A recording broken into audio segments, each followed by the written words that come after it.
All right, it's time for another episode of Boardroom RevOps, where we're bringing you valuable tips from RevOps experts so you can make it to the C-suite. I'm James, co-founder of Accounting, the RevOps BI platform. I'm excited to chat about an interesting topic today, RevOps within big tech. And there's probably no better person to chat with today, that I met at least, than our guest Ed Sim, who's currently VP of Sales Ops at IDC, but has basically worked at the Mount Rushmore of big tech: Apple, Twitter, Snap, Facebook, Coinbase, you name it. Great to have you on, Ed. Great to be here. Thank you. Hopefully, I haven't stolen all of your thunder by rattling off all the amazing places that you've worked at. Is there any additional color to kind of add about your background so folks can get acquainted? No, I mean, I would say I think I have the unique perspective having done RevOps or sales ops in some shape or fashion across all of those companies. And one of the things that I've seen, it's like when I talk to people that haven't worked in big tech, it's not like we're running into different problems. But what I have noticed though is there's sometimes a slightly different remit. I mean, every company is a little bit different in terms of what RevOps is and what is not.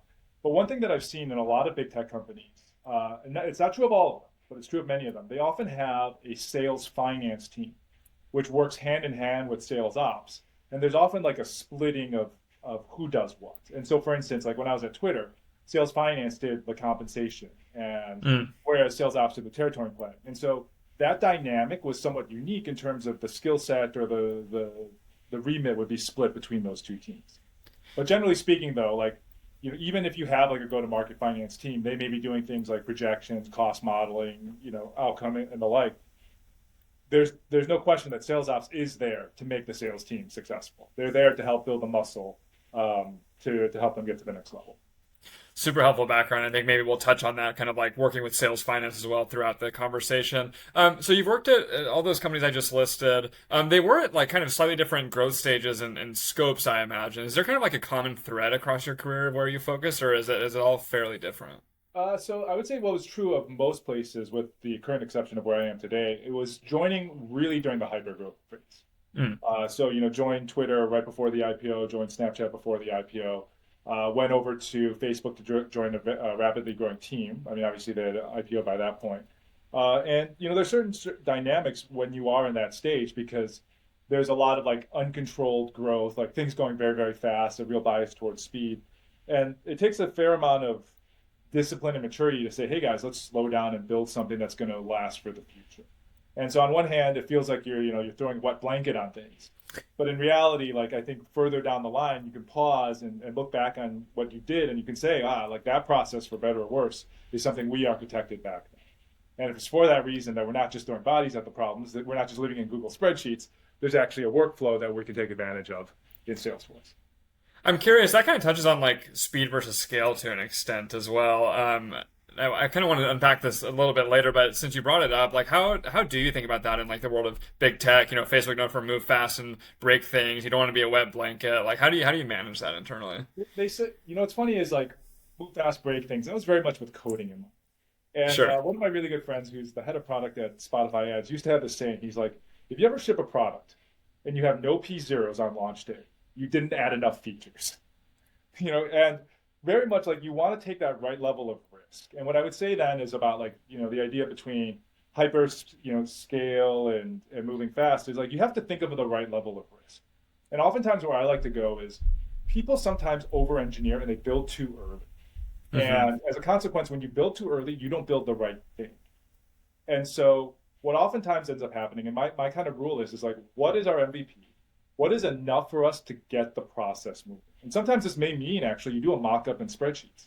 Sometimes you'll Hmm. spend 3 months in spreadsheets doing a process that deep down should be in a workflow, a dashboard, Salesforce, something like that.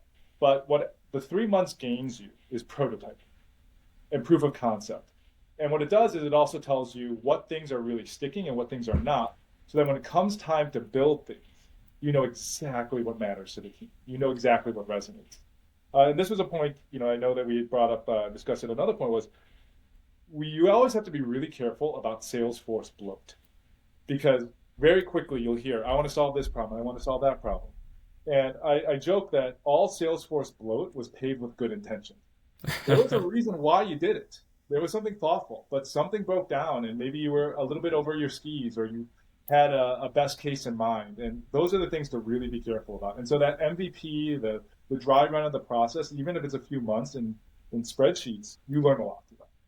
That really resonates with me too. I think I've been really surprised, doing the founder thing with account name and how much company building is paralleled with just like good RevOps practices too. So MVP is spot on. You don't want to overbuild. I think like on past podcasts we talked about doing good discovery basically with the sales reps or the go-to-market function, so you can actually understand what they truly need versus what they're asking for. So it's super interesting for sure. And to that end, like sometimes you don't know till you try it. I mean, Yeah. you could have like you could study it to pieces and think, we've got the optimal, we've got the perfect requirements. But until people start playing with it, until you start feeling the questions, until you get the feedback, you don't really know. And so oftentimes it's better just to be resilient and nimble than it is to be extremely thorough up front. Because no one Yeah. has to get the ball. Totally. We were talking a little bit about things kind of like breaking. If you don't have P0s after you shipped, like you didn't build enough. These companies you've worked with, you mentioned a couple of them, if not all of them, were kind of you joined around hypergrowth periods. I imagine this. I think you and I have talked about in the past around joining for like big growth sprints and things like that. Like I'm curious from like a RevOps perspective. I imagine that leaves a wake of chaos. Like what typically breaks from a RevOps perspective at a big growing company? Yeah. Typically, I think this may be changing going forward with the advent of AI, but something that like a hallmark of a rapidly growing company is lots of people. Hypergrowth, lots of people being added very quickly. And sometimes lack of clarity on who owns what problem or even what the problem is and the right way to go about solving things.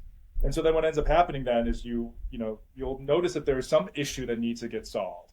A bunch of people get hired, sometimes in parallel organizations, and they all think they own it and they all have a different approach to how they feel that they need to get at it.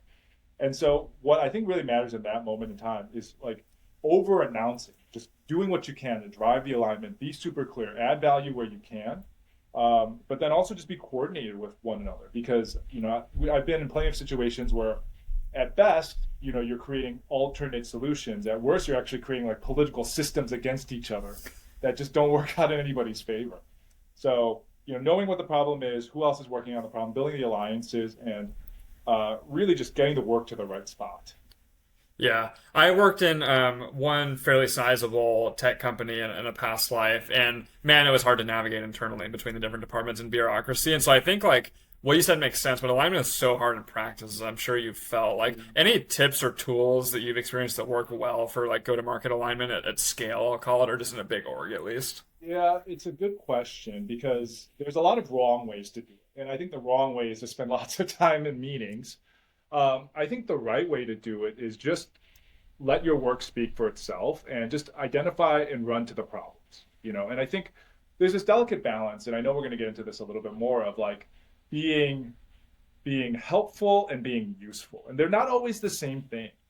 But I think that early on, especially in a period of hypergrowth, like just identifying the problems and then bringing quick solves, being seen as a useful mammal will get you a lot of credibility very, very quickly. But then what I think it does is it builds you the credibility, it builds you the seat at the table.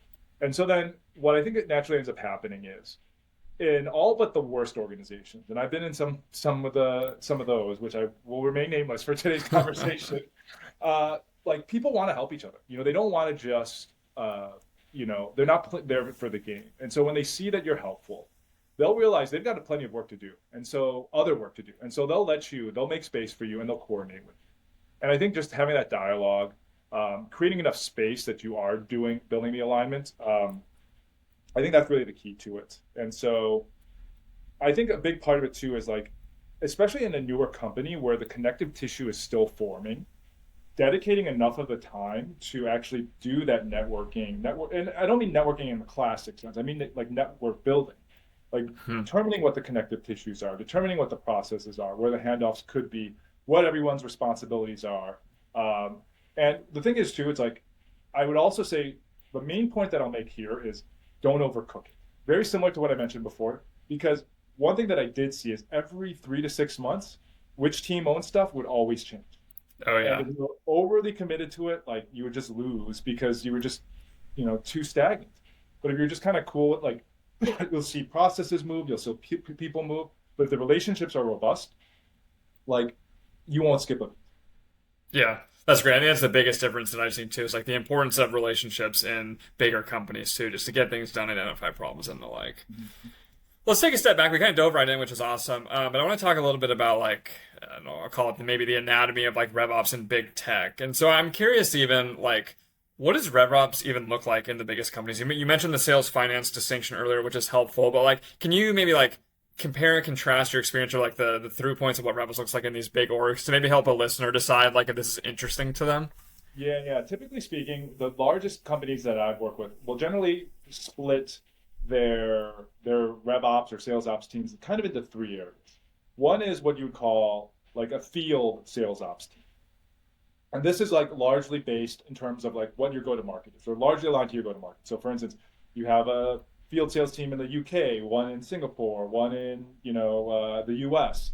If you have like a partnerships team that is its own channel, then you have that or resellers.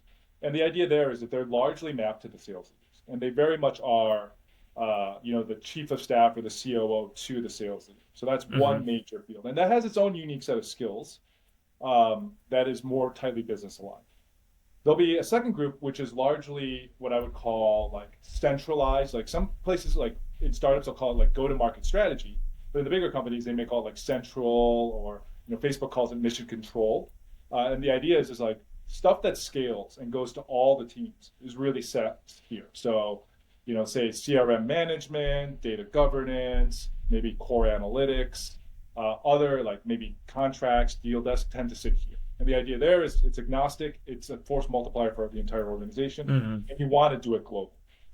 And then thirdly is insofar as your company has, say, more of like a scaled ops function.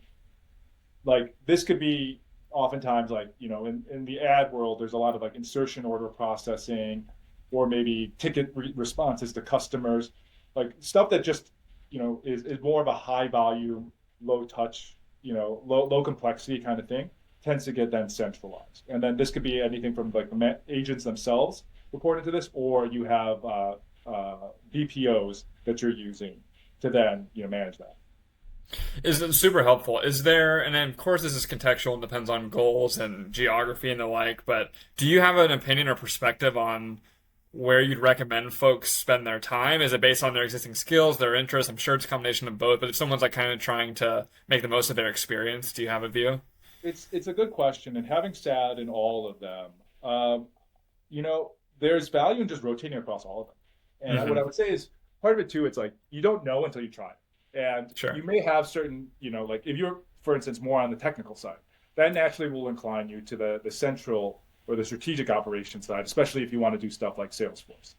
But I do think you gain a lot by sitting in all areas because you gain empathy. And you know different skill sets, different things, and that may also be the self-selecting thing for you. But I do think that like especially if you love RevOps, sitting across all these different areas will give you a real appreciation and real empathy and a real ability to to climb the ranks better.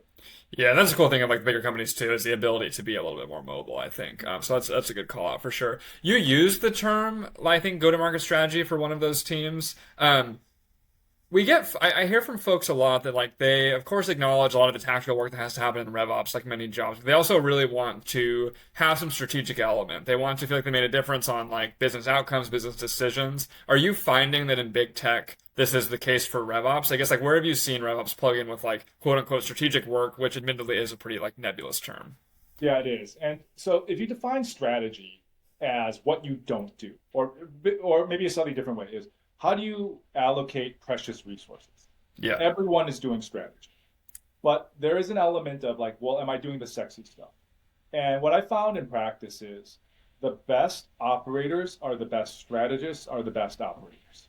Mm-hmm. Especially in a RevOps type of role, because the thing is, like, the reason why I say that is to do strategy, especially in this kind of a role, you need to be able to have a good sense of what's going on the ground. Yeah. Otherwise, you're just some, random consultant who doesn't have the business context. But on the flip side, if you're in the process, you could be the most detail-oriented person, but if you don't get the larger strategy, then what's going to end up happening is you're going to go down the wrong rabbit holes. You're going to overcook certain things. And so really the ability to kind of fluently go from high level strategy, understanding the business context, as well as what really matters, and understanding like what are the key pivot points? Who is the key person? What is the key process step? What is the one conversation that needs to happen in order for you to feel good about that deal closing? Then pulling that up and taking those insights back and forth.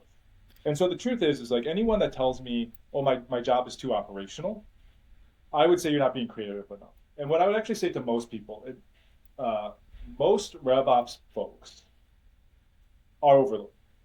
I think it's just because you're so close to the business, the sales team will go to you for everything. It's very easy to lose control of your destiny. It's very easy to lose control of your diary. And one of the things I coach my team extensively on is always hold back 20% of your time. Like 80% of your time could be heads down work, but if you're not taking 20% and actively carving it out and saying, this is, I wouldn't call it idle time, but this is holdback time, you will find yourself constantly in deficit. Because what will happen is you won't be able to pause and think, oh, wait, this seems to be a recurring problem. We have this problem every single month. I can come up with an answer. Well, guess what? That's strategy. You are strategic. With that extra 20%, you can have things like, well, oh, all those trainings that I forgot to do, I can handle those. Or, I could just have a little bit of slack time for me to just take a deep breath, take a walk and think a little bit more about like how I'm going to affect the business in a more strategic way. You're not going to be able to do that if you don't have holdback time. And so the other place that I like people using their holdback time is, if 80% of your time, like if you're a fan of Stephen Covey, he talks about production and production capacity and the fact that you have to balance them both. If you're spending 80% of your time creating, then you should be spending 20% of the time sharpening the saw, making yourself better, making yourself able to do more tomorrow than you were able to do today. And that can mean anything from a new relationship, a new technical skill, maybe, other anything you can to make you more productive tomorrow. And you've got to be holding that time back, or otherwise, like you're going to be a straight line. Yeah. That's so good. I think it sounds very straightforward and almost obvious, but I think so many people miss it, and it's so important to be reminded. This might be kind of a silly or obvious question and response, but like, any tips on carving out that 20% time? Like, I feel like there's always competing requirements, right? Especially if you're kind of like mid-level, you might feel like you just have the weight of the world on you, keeps getting put on your plate. Like, how do you coach your team to do it? Yeah, I think the key to it is you have to block the time. Really, there's no other way around it. Like, you have to block the time and you have to hold that time as sacred.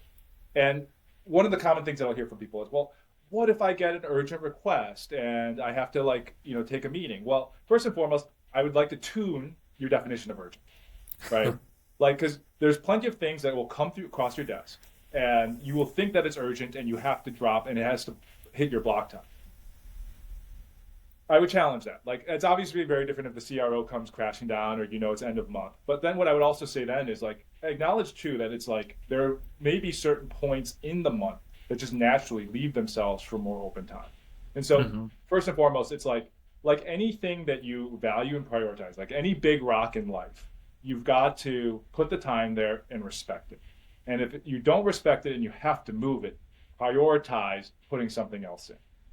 And if you are chronically in a place where you don't have time, that's a conversation with your manager to say, hey, I'm just in way too many meetings, or I have way too much work here that I don't have enough time to really be investing and building capability.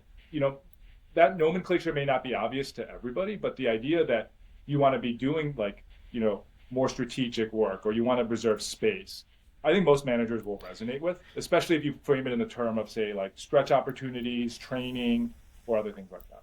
Well, this so clearly ties to your other point, which I loved, around being able to zoom in and out. So, you have all this tactical work you need to do, but it needs to be in pursuit of, actual business impact and goals, right? And so if you can go to your manager and say, hey, I don't think the work I'm doing is actually leading to, I don't know, revenue growth to make it really simple or efficiency or whatever. I think that's a good framing of the conversation too. And I think on that point you made around zooming in and out, I also wanted to add, I think you nailed all of it, but I think being able to deliver the right level of detail to stakeholders is super key as well as you think about all of the information you're looking at. How do I go translate it for folks?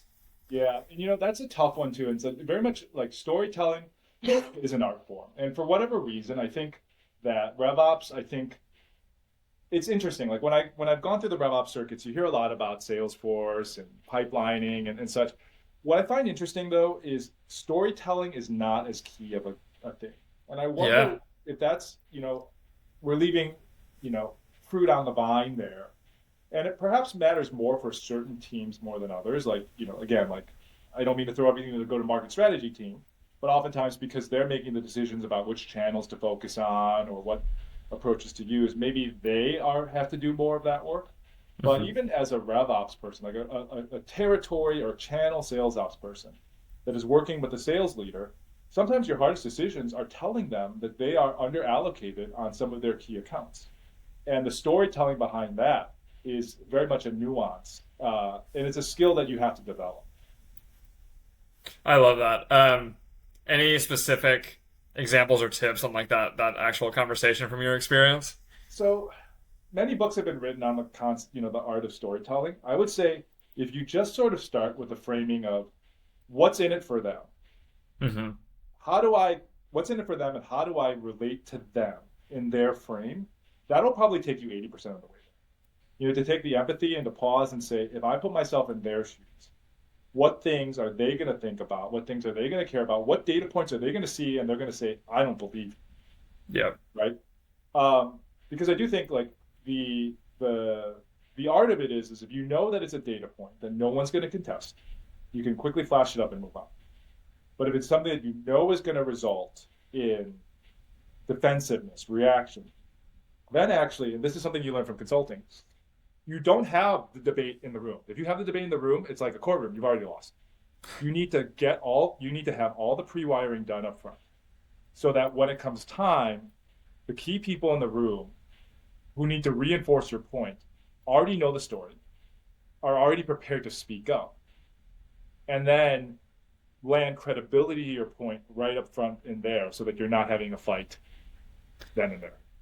This is why we have you on. I feel like this is like a big company. I don't want to use the word politics, but it's like consensus building too, and especially if you know you're right. Like this stuff is actually so important to facilitate change and not end up in an unproductive argument, right? Yeah, yeah. No, but I think, the courtroom analogy I think matters a lot because, we're conditioned that, the flashy moments all happen in the courtroom. But in reality, like a lawyer will tell you that, the courtroom is maybe 5% of their time, 95% is prep.